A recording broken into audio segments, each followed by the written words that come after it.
As a child, my dad told me that this forest near our house, that we had owned it. As I got older, he started explaining that we owned it with other people. And eventually the idea of national forest was explained to me. I think that understanding that we actually own that, it really changed my life.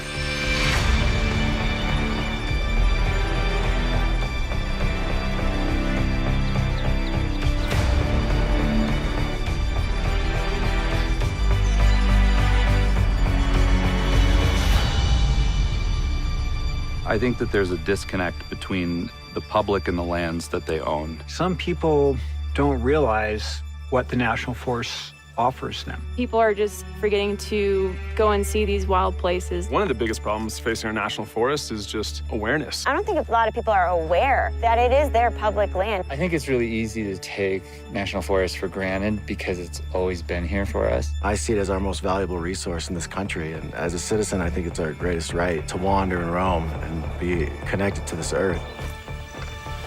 The thing I wish more people knew about national forests is just simply how incredible they are. They're life-changing.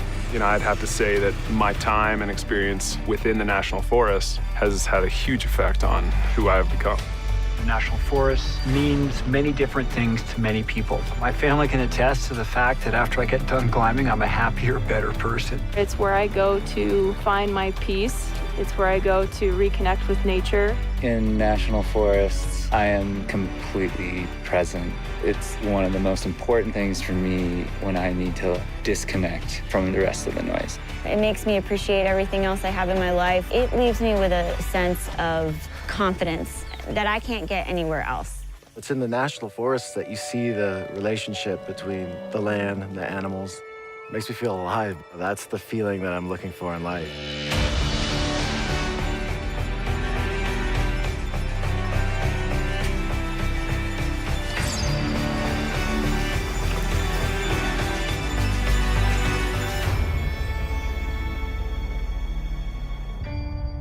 When you own something, when you truly own something, you have an inherent responsibility to take care of that thing. That's in all of us. To me, it's our shared lands, it's our shared heritage, and it's my responsibility to take care of it. If we take care of it, it'll take care of us. The responsibility that comes with being a steward of these lands, it shouldn't be intimidating. I think this is probably one of the greatest things that exists under the banner of what it means to be an American. It's hard to really convey the value of national forests, but if you take a group of kids out there, it becomes pretty obvious. The looks on their faces, I mean, that's how you can understand the value of it. Showing future generations to come that this is a place where you can go, and this is a place where you can heal. This is a place where you can grow as a person. When I talk to my children about the forest and the importance, to me, it's everything that's good in this world and life. It's really a symbol of freedom, just seeing what the potential of humanity is. Go play. Go discover. Go beyond. It's all yours.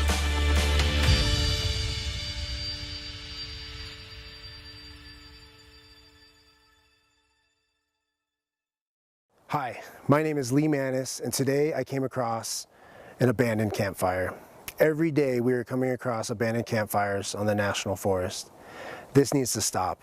It puts our firefighters, our communities, and the forest at risk because you left your campfire unattended.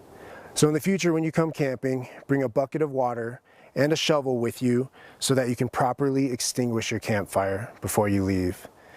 Drown the campfire in water and use the shovel to scrape any embers and stir the fire until the fire is cold to the touch. Remember, a drowned campfire prevents wildfires.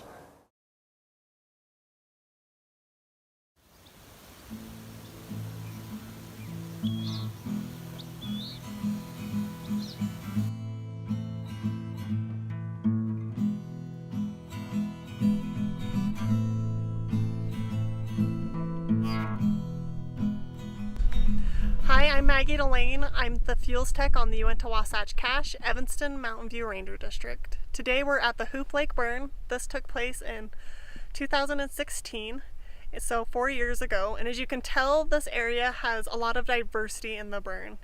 There's areas that burned really, really hot and areas that didn't burn very hot. This is actually what we look for when we do prescribe burns, that we want that diversity.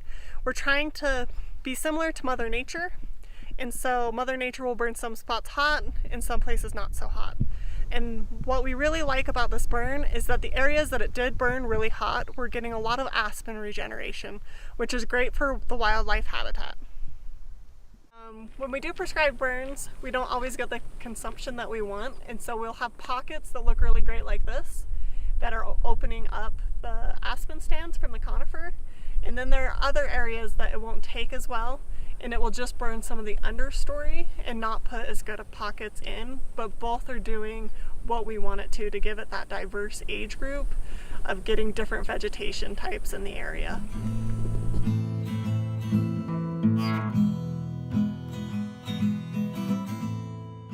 I am Larissa Yoakum. I am an assistant professor of fire ecology at Utah State University.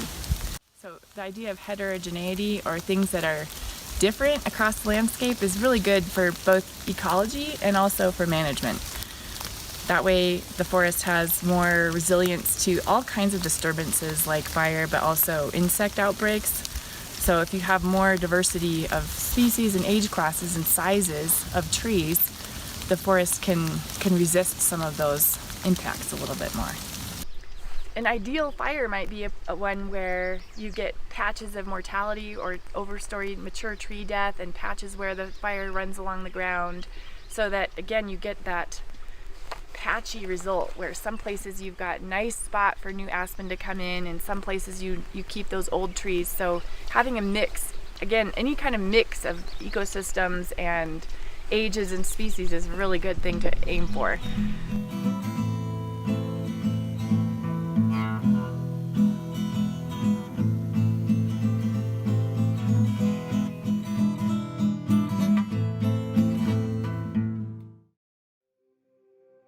The Yellowstone ecosystem is a fire-adapted ecosystem.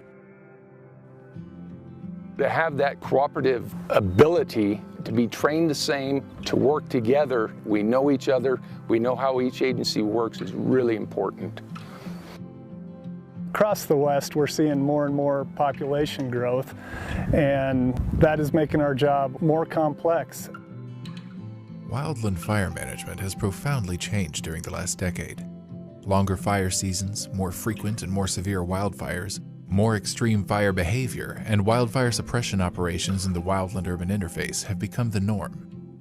This is due to drought, fuels buildup, insect and disease infestations, and growing numbers of communities in the wildland-urban interface. Firefighter and public safety is our top priority. We all share the goal for every firefighter to come home safely from every assignment. Unfortunately, we still tragically lose wildland firefighters. Each year, we work towards the goal of more safe and effective fire response. Teton Interagency Fire has a diverse group of resources. In early spring, members of the Fire Effects crew establish fuel and vegetation plots in a range of ecosystems: high-elevation mixed conifer forests, aspen stands, sagebrush steppe, and riparian areas. The plots are monitored throughout the year, and the data is used to analyze the effects of fire on the landscape. Crew members often monitor prescribed fires, collecting and evaluating data on weather, fuels, topography, smoke, and fire behavior. For suppression incidents, Teton County, Grand Teton Park, and the Bridger-Teton National Forest have wildland fire engines that can travel remotely into the front country areas. Teton Interagency Helitack Crew also contracts 2 helicopters that can respond to remote fires and assist with search and rescue operations. Teton Interagency Fire is composed of several federal agencies, state and local entities as well. So we've got a great collaborative with Teton Interagency Fire between Grand Teton National Park, the Bridger-Teton Forest, the National Elk Refuge, as well as Teton County Fire and EMS. So we've done a really good job of not only planning for wildfires together, but coordinating and responding to wildfires together. Teton Interagency Fire hosts a wildland fire module that is trained to manage fires to meet agency objectives. Our fire catches and dispatch centers function to provide key support to fire response efforts. Many rural fire departments have agreements in place with state and federal agencies and train annually for a unified response to wildfires. The area we're at right now is the DuBois Rural Fire District. A lot of times when they have the larger fires, we come up and assist them. And with that, we bring our structure protection group with us, and we're able to, with the work that's been done in the area, we're able to set up and protect the structures, mainly because of the work that has been done around them through the mitigation program. Our agencies engage wildfires in ways that reduce risk to firefighter and public safety, property, infrastructure, and valuable natural and cultural resources. Fire effects monitoring is an important step in evaluating both planned and unplanned fire. Burn bosses and fire management officers use this information to refine and adjust their plans. Fire management decisions are based on the best available science, knowledge, and experience. When conditions are right, an agency may allow all or part of some lightning-caused fires to burn. This can reduce hazardous fuels, improve habitat, and achieve other natural resource management goals.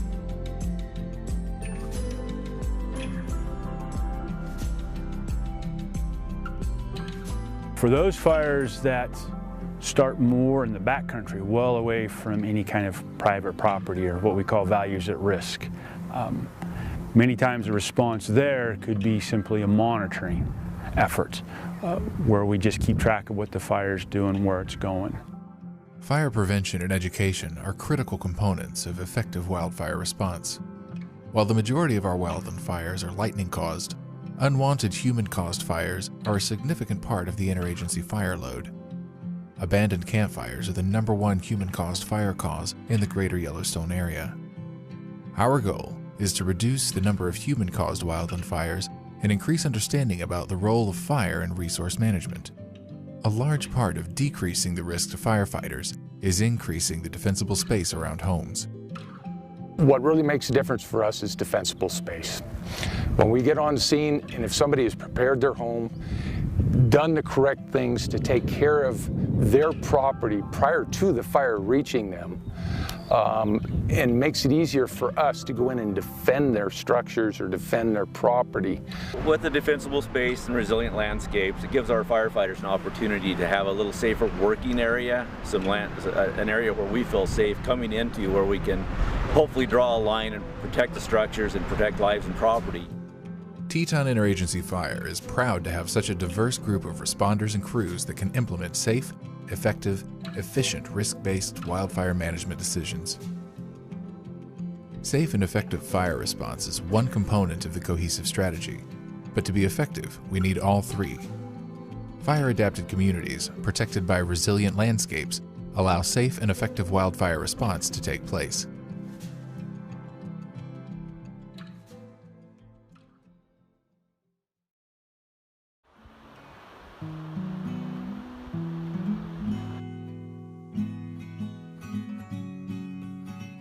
Hi, I'm Kyle Yurkovich. I'm a fuels technician. I'm a Uinta-Wasatch Cache National Forest, and I work here on the Heber-Camas Ranger District.